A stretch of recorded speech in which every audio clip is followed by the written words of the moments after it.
Good evening and welcome to Getty's Live Talk. I am Zainab Malai, your host for the Live Talk today, and I am a Getty trainer.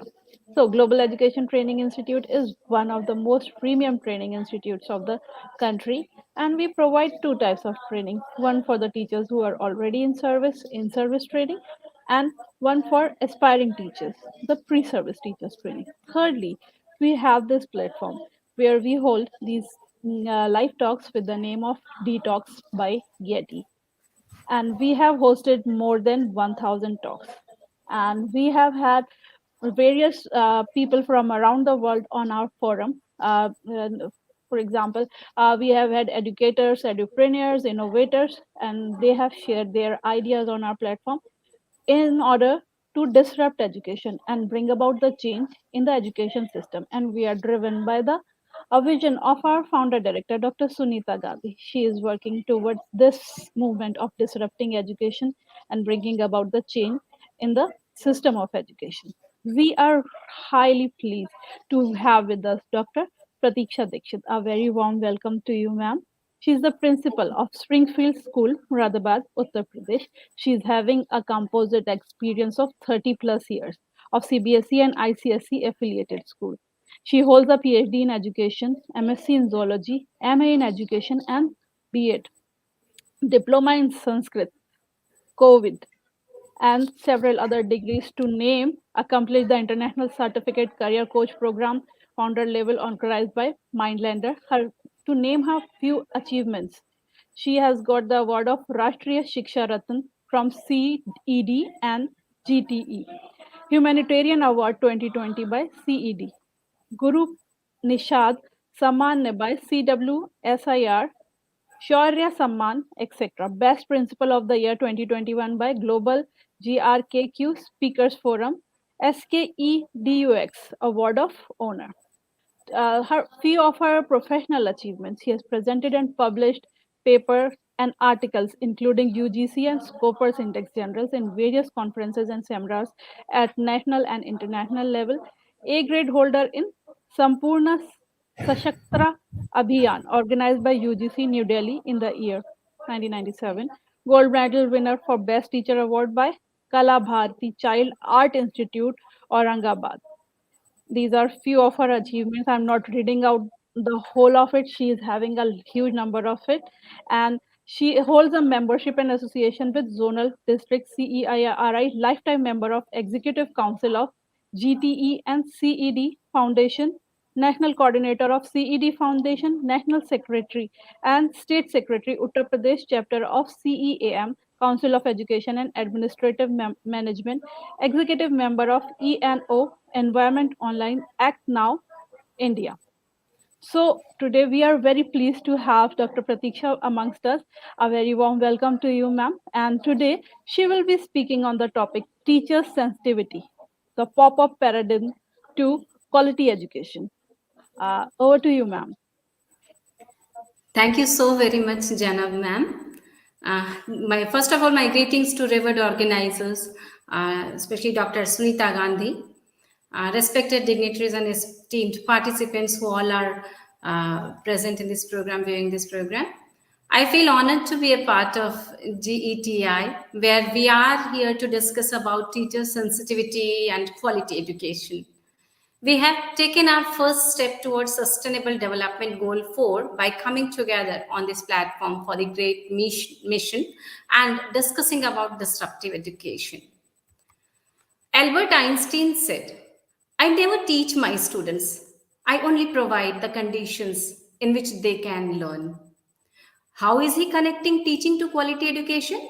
By emphasizing on the components, the conditions which assist a teacher, that is knowledge enabling curriculum which assist quality learners, quality learning, environment, quality content, quality processes, and quality outcome.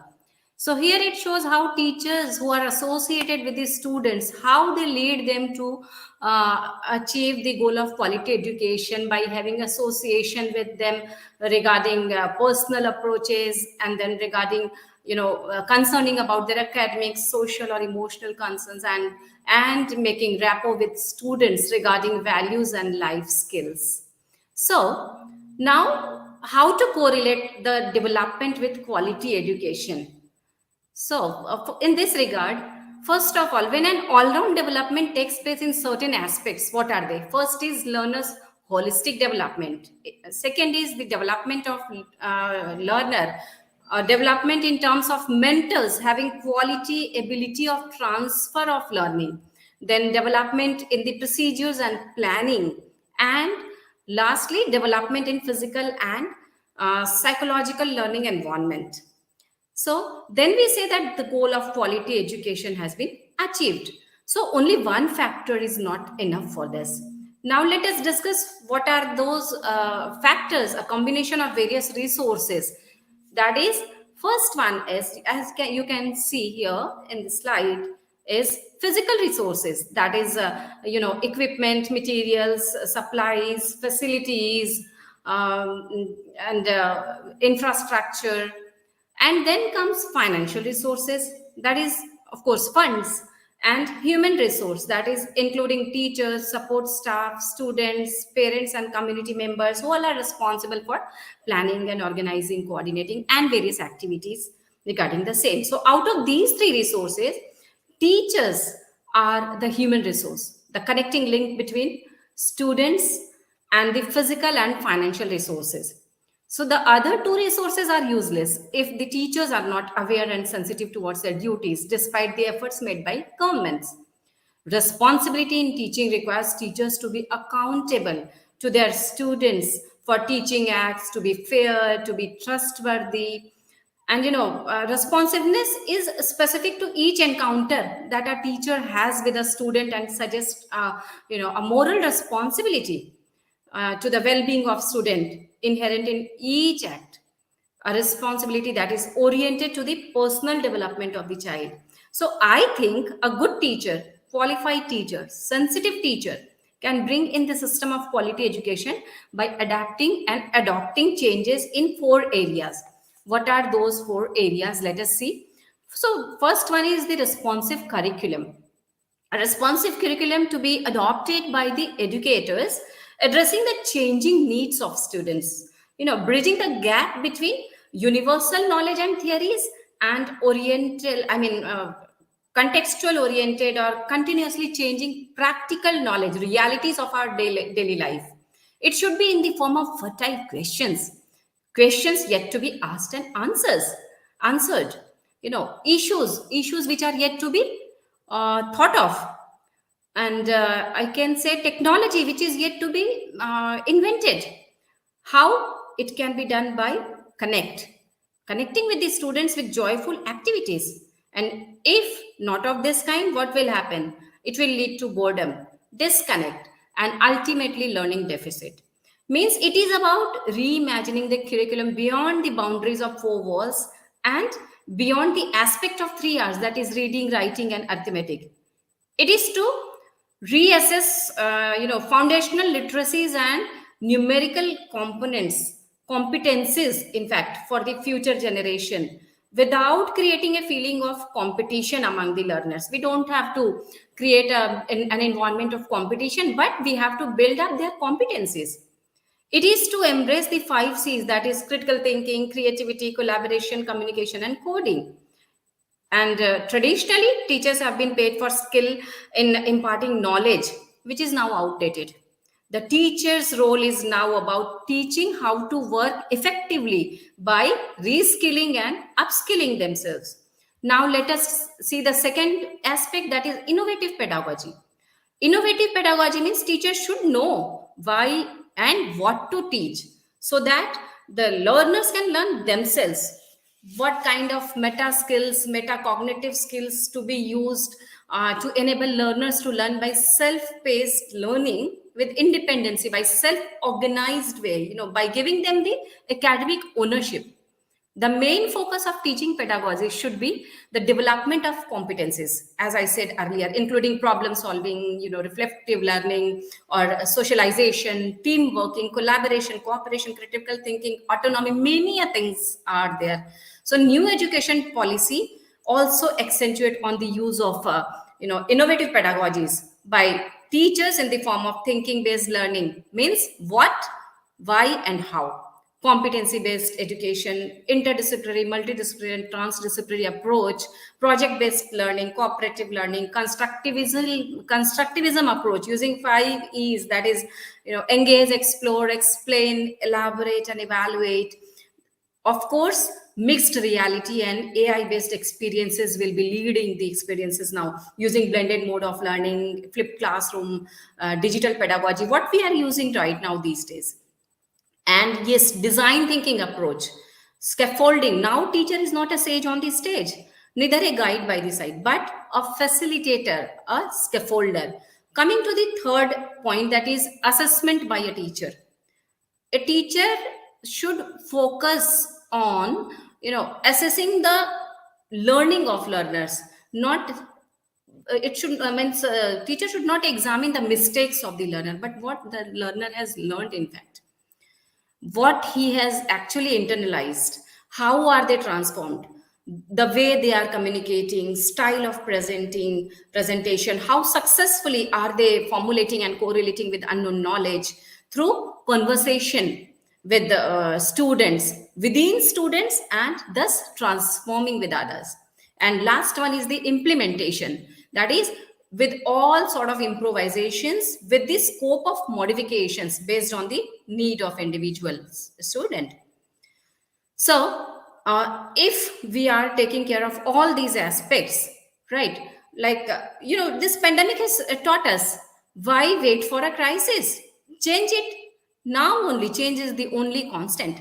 It's time to open our minds to the opportunities that challenges ahead, and how the mentoring system must respond to prepare students. It should be an ongoing journey which is based on building of skills, inquiry, analysis, interpretation, and application, which should find it will help the students to find out solutions on their own about the real world problems, keeping in view the phenomenon based learning approach. So here, this slide, you must be very familiar with this. I am asking you, are you a responsive teacher? You have to think from the point of view of planning, from planning to measurement. For a fair selection, you cannot give the same assignment to every student. Students come to school with a wider variety of individual capacities, interests, and special circumstances, each at a different point of instructional need, right? Our sensibilities tell us that the outcome of schooling will be different, not necessarily better or worse for any particular student. It will be different for each of them, for every student. It is the responsibility of teachers to make sure that these differences do not result in some students having less number of opportunities and the other students having more number of opportunities. Rather, through responsiveness to every student, we have to help them to move forward towards deeper understanding of both the world around them and the universe within them. This is very important. So are we doing our best to prepare them for the rapidly changing landscape? Are we helping them build the right skills to succeed in a largely unknown world which they are going to face? Are we focused more on our achievements in history than the challenges of the future? These are some critical questions, urgent questions that must be asked. Students learn through modeling, and teachers are the best role model. Now, here this slide shows how changes have been taken place in teachers' responsibilities and students' responsibilities. Now, the role of teachers as well as learners both have changed completely. One problem with incorporating skill development into school curriculum in developing countries, especially in our country like India, is that it is difficult to skill development into the school curriculum because it is reconciled with a heavy dependence on rote learning, what we are doing today. It requires significant investment in the professional development of teachers to enable them to demonstrate the skills we expect them to inculcate in their students, which is missing. Teachers need to understand that these are not taught skills but modeled skills. Kids have an innate curiosity that should not be killed. What we are doing, by the time students are coming to junior school level, their curiosity, innovation is totally killed.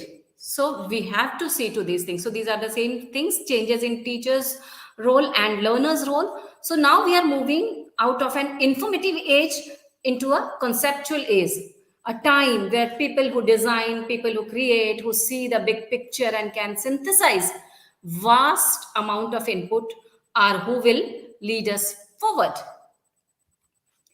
Now I'm talking about the contemporary world, digitalized global age. The next generation, that is we call Gen Z, of young citizens is smarter than us. They need to invent the technology yet to be invented and ask the questions yet to be asked, as I discussed earlier. They have to collaborate. They have to the advanced and increasingly complex world. How? They need to throw away the box, completely throw away the box beyond, rather than thinking outside the box. That is an old concept now. To take a blue sky thinking approach. Blue sky thinking approach means for example, if there were no limits, no judgments, and no consequences, then where could your imagination take you? And it suggests ideas in which even the sky is not the limit and challenges are no constraints. That will require certain skills to be developed in students, like imagination, empathy, resilience, and entrepreneurship, the ability to fail forward. Here this generations defined, this slide shows that those who born between 1997 and later, age in 2021 up to 24, they belong to generation Z. And what are their qualities? They are smarter, they are highly mechanized and digitized, using meta skills to interact. They need to invent technology yet to be invented and ask questions yet to be answered, collaborate. They throw away the box and take up the blue sky thinking approach, job creators, not the job seekers, and having the ability to fail forward. Here, this Bloom's taxonomy is explained in terms of pedagogic approaches to generation Z. They say, why to go away with the rote learning, go away with that. And teachers say, this is why I don't waste my time and your time by lecturing. Share your ideas. And why to explore why. This is very important. Students will learn only when they will understand why to learn. We should ask the question, why to explore why. It is because why messages appeal straight to the brain of part of our brain that drives decision making. Effective marketing campaigns do not use logic to entice us to buy, but go to the big picture of purpose and meaning, because that is what drives decision making, not logic. So if we will make our students understand what is the logic behind why should they learn, our work will be easy. So these are the skills. Why we are talking about skills? The contemporary VUCA world, which is a new term in education research world, it zoom out with the demand to develop the desired skills. Skill sets with a combination of traits and capabilities unknown, unheard of, and unimaginably vast.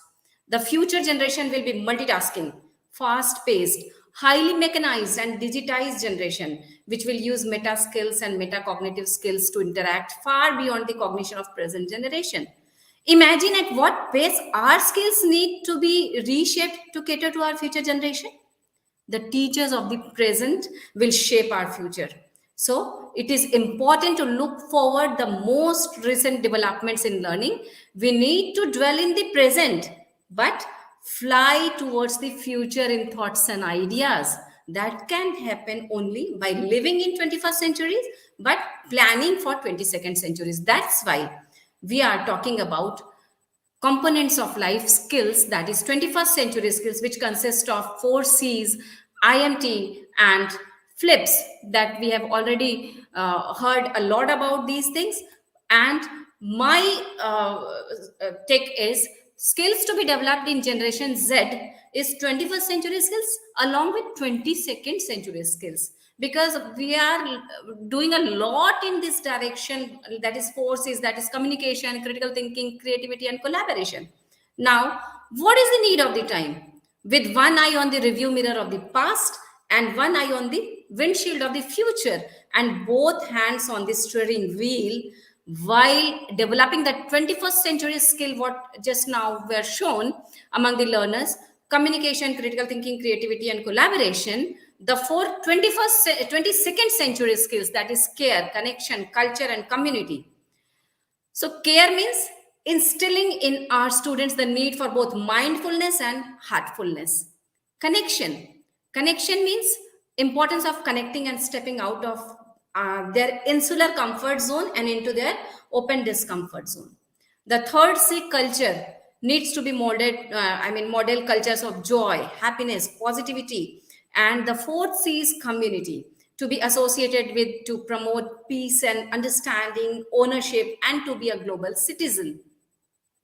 During this era of innovation and customization, teachers have to use customized innovative pedagogies to adapt to the needs and goal and strength of each and every student, for making them future fit by means of individual approach, because each and every student as young as 3 to 5 year old, they have their own capability of choosing their areas of interest and sticking to that. So to gather their attention, it is pertinent that teachers realign their skill, reskill their skills, upskills their skills. And why? To make the learners future fit. Majority of students entering the job market unprepared. For that it is needed. And how we can do it? By using customized innovative pedagogies. Know your students, make your classroom a judgment free zone, multicultural teaching approach, join in and embrace automation, and by being meddler in the middle. As I said, not the sage on the stage, not the guide by the side, but a scaffolder, a meddler in the middle. So make our classroom a judgment free zone. As I said, what all we need, 21st century teachers are not expert in technology only, they are experts in habits of mind. So teaching is gaining of knowledge as well as wisdom to handle multiple tasks. So here what is needed? Addition of what? Keeping oneself updated along with deletion of negative thought process. It is required to go on as and when the shift is required. So understanding yourself and your way of teaching learning, that is more important by coming out of your comfort zone. So let me talk about now. The teachers must be multitasking: techno savvy, creative, communicator, learner, visionary, leader, role model, collaborator, risk taker. So many things are there, so many adjectives we can use. But who is able to create digit citizen by using various pedagogies, by being multitasking? So when we talk about multitasking, what is it? My definition of multitasking teacher on these grounds would be maintaining positive digital footprints, urgency management, learner centered classrooms, thinking in a critical way, innovative personality, teamwork, accessibility, sustainable, knowledge of pedagogies, integrating arts and technology while teaching. Next, what? That is futuristic approach. And last but not the least is having the global mindset. So, along with the subject knowledge, teachers should be able to incorporate opportunities for the development of all these skills among the students. And now, it's not only creating a safe and challenging, but a joyful environment for our learners. Identify your potential as a mentor, as a scaffolder. What change you can bring in learners' life by creating a safe and joyful environment. They need to develop a set of social and emotional competencies: cooperation, assertiveness, responsibility, empathy, self control, and a set of academic and social and emotional competencies like cooperation, assertiveness, as I said, responsibility, empathy, self control. And academic competencies skill set consists of academic mindset, perseverance, learning strategies, and inculcating academic behaviors in these students. So the challenges in the developing such cognitive, social, it's a very challenging task. If we see, I accomplished my research on this topic, somewhat similar to this topic: sensitivity of teachers leading to quality education. and I developed my own tools for the same. And um, it was not at all unexpected, the result which I got.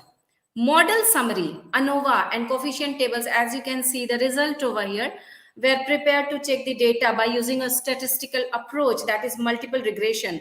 Here I calculated the value of R square, value of F, and as such, the result which was obtained, it revealed that teacher sensitivity and quality education are highly associated with each other. This is the hypothesis which was rejected, null hypothesis.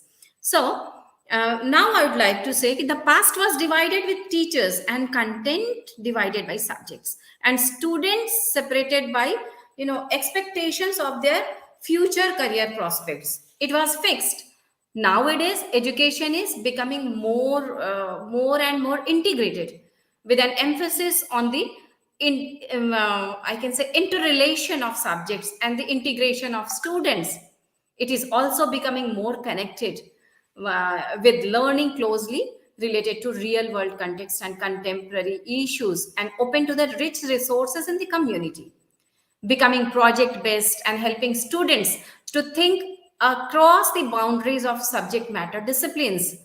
That's why we are talking about experiential learning. That's why we are talking about project based learning. And interdisciplinary, multidisciplinary, and transdisciplinary approach has to be followed by the teachers. Here, I want to discuss something about scaffolding. As I said, teachers are the scaffolders now. Scaffolding means, in Hindi we say, no, भीतर हाथ सहार दे बाहर मारे चोट, गुरु कुम्हार शिष्य कुंभ है गड़ी गड़ी काढ़े खोट. So the same thing, teacher is a scaffolder. What he has to do? He has to train the student. He has to support the student. Why? The challenge is that developing such cognitive, social, and emotional capabilities, it requires a very different approach for teaching and learning, well beyond imparting and absorbing mass produced knowledge. Teachers have to act like scaffolders, supporting them until they become independent. You can see here that first comes the zone of actual development, when the learner is fully supported by the mentor, the teacher, the educator, and tells the teacher, show me how, help me to do it. Next stage comes when the student, the learner says, let me do it on my own. And this is the time where teacher has to let the child go ahead on his own, on the basis of what did he learn. This is called scaffolding, that is zone of actual development to the zone of proximal development. Just like learning how to ride a bicycle. We can recall our stages of earlier stages of our childhood when we learned how to ride the bicycle, right?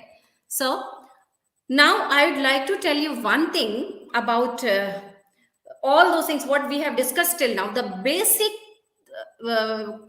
I can say area was the planning. Planning must be done well in advance at every stage by the teacher. We must understand that we are in this profession not only for the income but for outcome.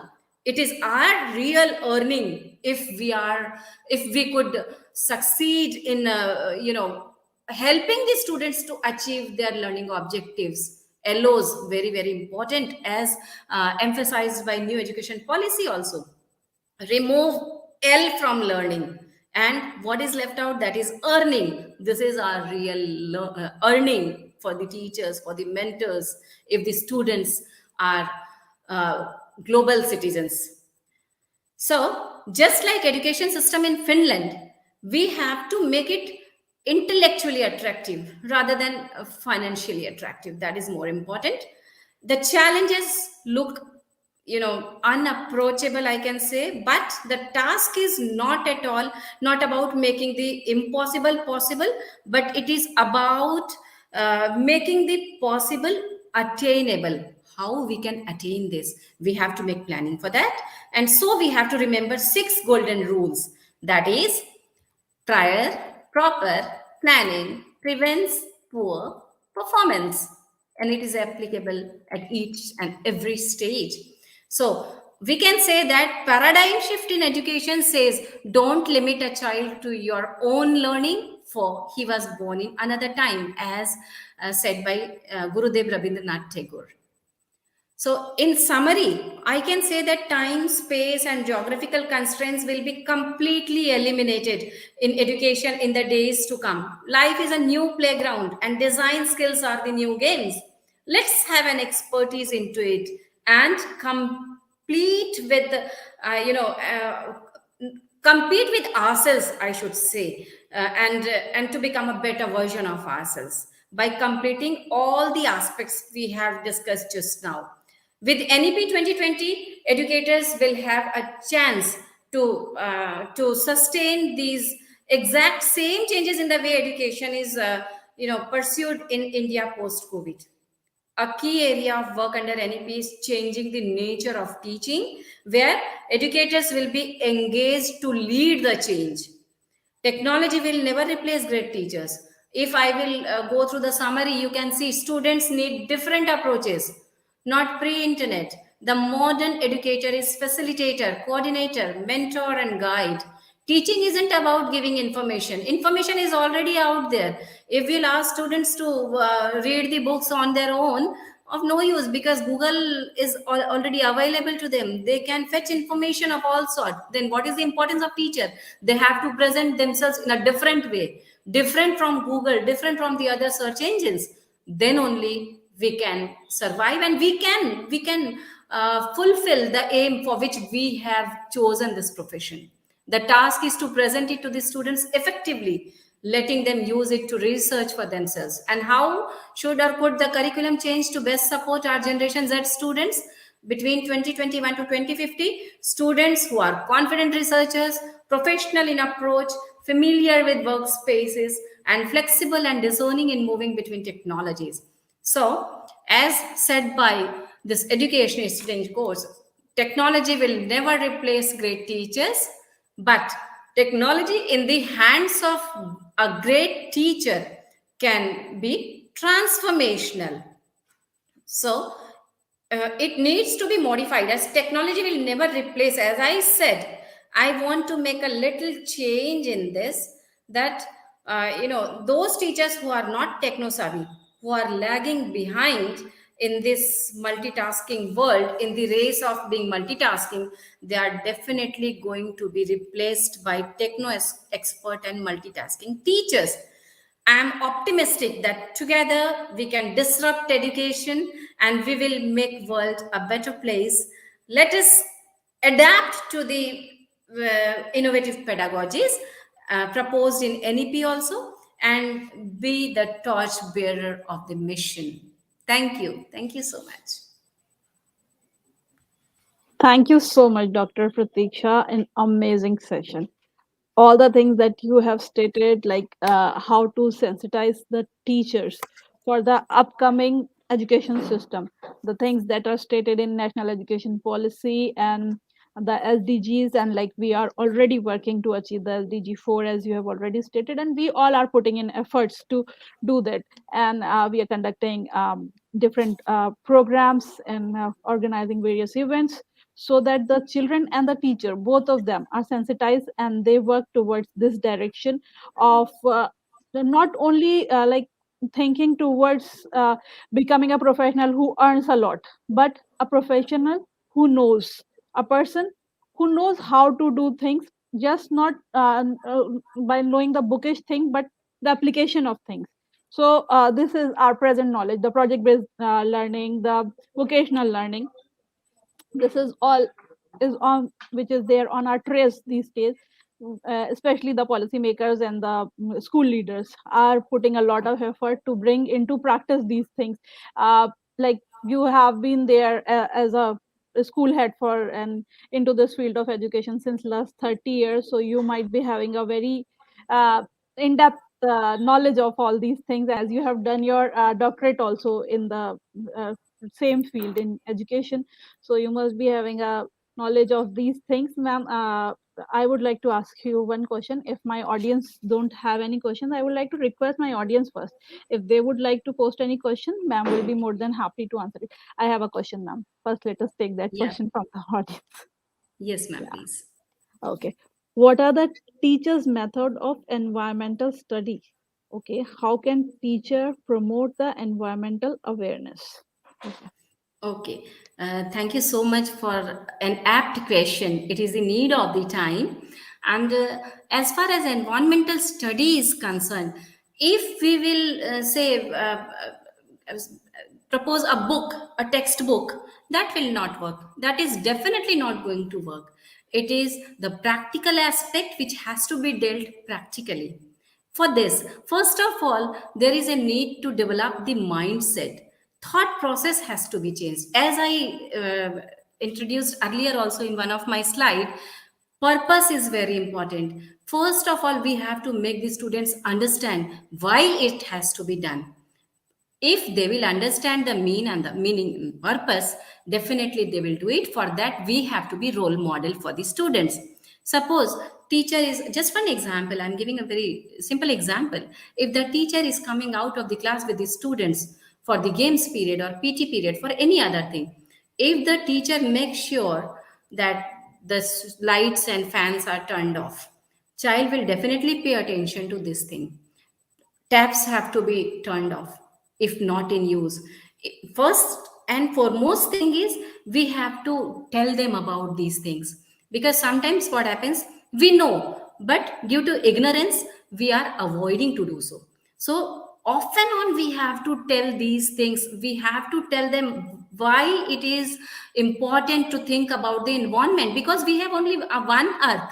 And pandemic time has shown us already very clearly that if we will not care for the earth, mother earth, definitely we have to face the challenging circumstances and consequences in future. And we have already started thinking about this. Of course, uh, this is the time when sometimes we understand the things on our own. Sometimes if somebody tells us, so it is the responsibility of the teachers to speak to the students every day. I would suggest all the teachers to start their classes by talking to them for first 5 minutes. You can, this is one aspect. I'm going to deal with the second aspect also for the same. You speak to your students how you can motivate them to do so, to think about the environment, because nature has enough to fulfill our need but not to fulfill our greed. So you can give the students to decorate the notice board in the class, or various areas and venues are there in school. You can tell your students to come up with their ideas, their project work, and display it. This way they will get motivated. Organize competitions, like we are having science you know uh, exhibition, social studies exhibition. Why not environmental exhibition, where we can tell the students they can prepare working models, rainwater harvesting, and many other things are there. If these activities will be taken care of regularly and it will be a part of curriculum on daily basis, if we'll deal with this, definitely a day will come, and that's not far away, when each and everyone will be environment friendly. Parents also have to be counseled for the same, because a child is there in the school with the teachers for 6 hours, maximum 8 hours. Rest of the time, who is counseling them? Parents. So first the teachers have to maintain a rapport with the parents, be in touch with them, counsel them continuously about do's and don'ts, about academics as well as about the other aspects, behaviors, ethics, manners, etiquettes, environmental friendly, how we can be. If we will inculcate this habit in the mind of the parents, definitely students will follow that, children will follow that. Thank you I so hope. much, ma'am, for answering such an in such an interesting way, and you have answered it really well. And I think my teachers have taken a note of it. Miss Farheen says wonderful experience, and thank you for replying my question. She says thanks to you. So Thank you. wonderful answer, ma'am. So like as you have talked about the generation X and generation Z. So Yeah. there were some differences that you have told in their four C's, like what are the four C's for Generation X and what are the four C's for Generation Z. So, like you stated about cooperation and empathy and all these things in the Generation Z and not in Generation X. So, like this is our generation, which is Generation X. So, so we already have these things in us, and these things are to be inculcated in Generation Z because they have become like a lot of them have become self-centered, I would say that. And because I'm seeing it around me, in my cousins, in my younger uh, brothers and sisters, and in my students also, they have become self-centered. They just think for themselves, and uh, they think that the earth is going around them. So, would you like to suggest something to like go about? Yes. Yes, ma'am, please. Yeah, thank you so much for the wonderful question, ma'am. And really, I appreciate the audience who are so aware and so creative and innovative about such aspects and such matters. It's really, I'm thankful to them. And yes, I would like to say about this thing. Four says that is care, connection, community, connect. Why it is important? Because in science we use one saying, uh, progeny repeats ontogeny, ontogeny repeats progeny, progeny repeats ontogeny, whatsoever. But the thing is, where we were, now we have moved ahead so far that we are forgetting our values. Now we are going back to our Gurukul system. Many a places you must have heard about that we are following the Gurukul trend of education, Gurukul system. What is that actually? It is based on values, ethics, manners. We have become digitalized to such an extent that we have started flying with the wings of uh, uh, computer education or digital education, I can say. And uh, are not now rooted with the ground, with the values, moral values, ethics. And now we are talking about global citizen, right? Generation Z is global citizen, going to be the global citizen. They have to make a connect with the whole world. See now how we are talking during this pandemic time. We are not in touch with each other, but yes, we are connected to each other with the help of technology.